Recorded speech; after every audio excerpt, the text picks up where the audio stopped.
Assalamualaikum warahmatullahi wabarakatuh. Perkenalkan, nama saya Nur Fadila Amalia dengan NIM 609 001 24 048. Baik, mungkin langsung saja. Di sini saya mendapatkan contoh kasus perpustakaan, di mana dikatakan bahwa setiap buku dapat dipinjam oleh banyak anggota.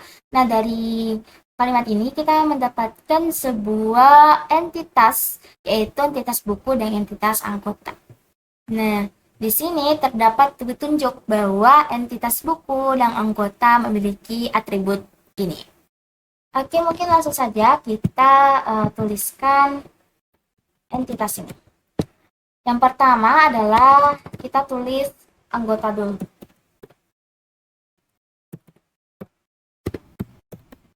Dengan atribut ID anggota. Nah, dia itu sebagai primary key dikarenakan dia itu sifatnya unik. Lalu nama,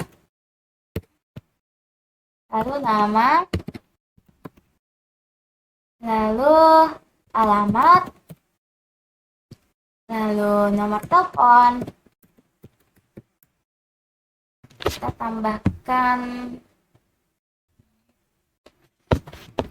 nomor telepon, tanggal, data. Aduh.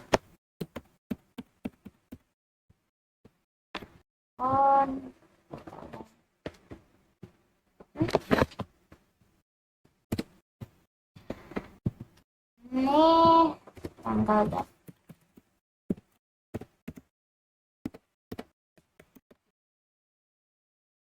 Nah, selanjutnya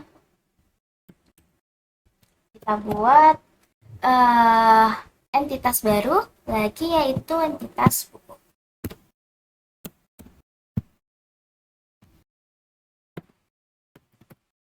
Dengan atribut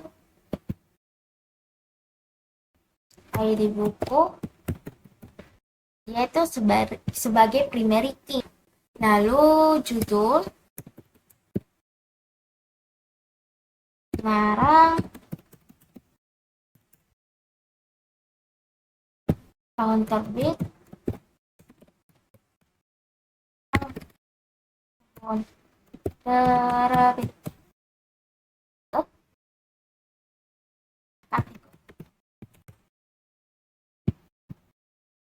Oke. Nah, kita bisa lihat kalimat di sini bahwa relasi antara kedua entitas ini yaitu dipinjam, tetapi dalam petunjuknya pinjam itu berubah menjadi entitas, yaitu entitas peminjaman. Nah, ini biasa kita sebut sebagai entitas asosiatif. Nah, dikarenakan relasi peminjaman itu sudah menjadi entitas baru, maka kita buat lagi entitas peminjaman.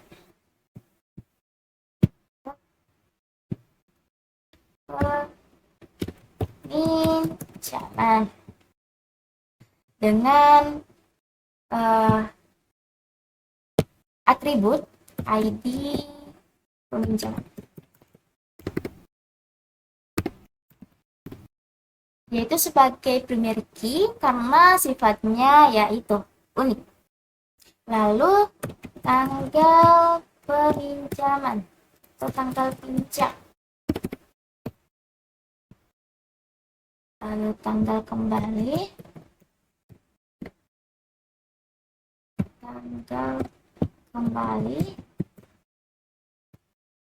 lalu adenda. Kita ini hapus saja ya. Nah, kita sudah memiliki 3 entitas, yaitu anggota, peminjaman, dan buku. Nah, setelah itu kita terakhir kita menambahkan entitas petugas.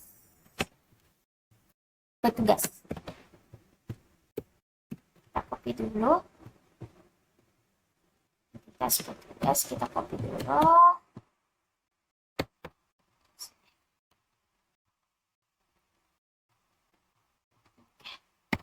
Ini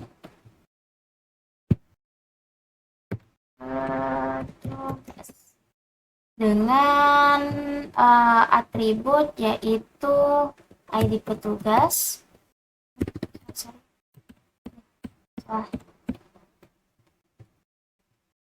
ID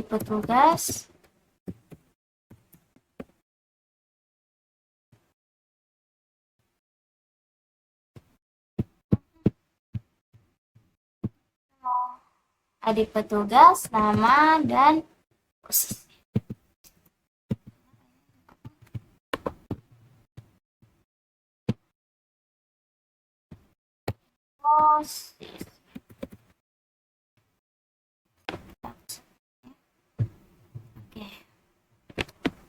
Nah, setelah kita menuliskan semua entitasnya, maka selanjutnya kita hubungkan entitas-entitas ini.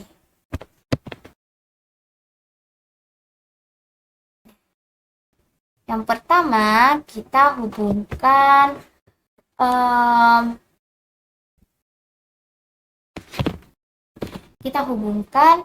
entitas anggota dan peminjaman, di mana relasinya itu anggota bisa melakukan banyak peminjaman, jadi money. Sedangkan peminjaman itu, proses peminjaman hanya bisa dilakukan satu mahasiswa. Jadi proses peminjaman itu hanya bisa satu mahasiswa. Selanjutnya kita hubungkan dulu entitas peminjaman dan buku. Kita hubungkan entitas peminjaman dan buku, di mana relasi antara buku dan peminjaman ini yaitu sama halnya dengan anggota tadi, bahwa buku itu bisa dipinjam beberapa kali. Jadi bisa dilakukan peminjaman beberapa kali. Di sini money. Nah, tapi peminjaman itu bisa transaksi peminjaman itu hanya bisa dilakukan sekali. Di sini. Nah, entitas selanjutnya, hubungan entitas terakhir yaitu antara peminjaman dan petugas. Jadi hubungannya itu di sini kita ganti dulu petugas. Nah, jadi hubungannya itu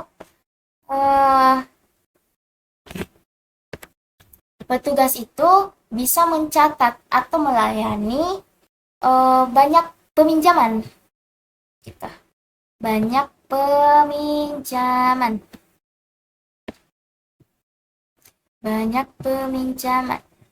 Sedangkan peminjaman itu proses transaksi peminjaman itu hanya bisa dilakukan satu petugas saja. Terus satu.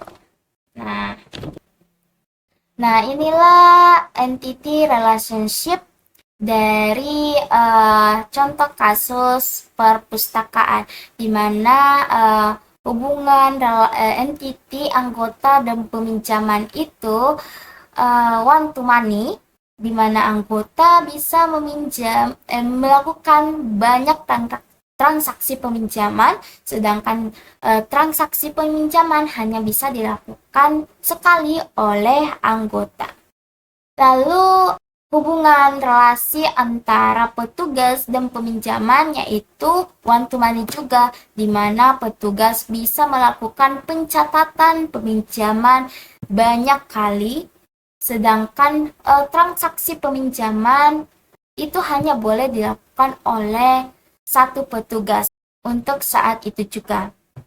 Lalu hubungan relasi antara entitas buku dan peminjaman, yaitu buku boleh melalui banyak proses peminjaman, sedangkan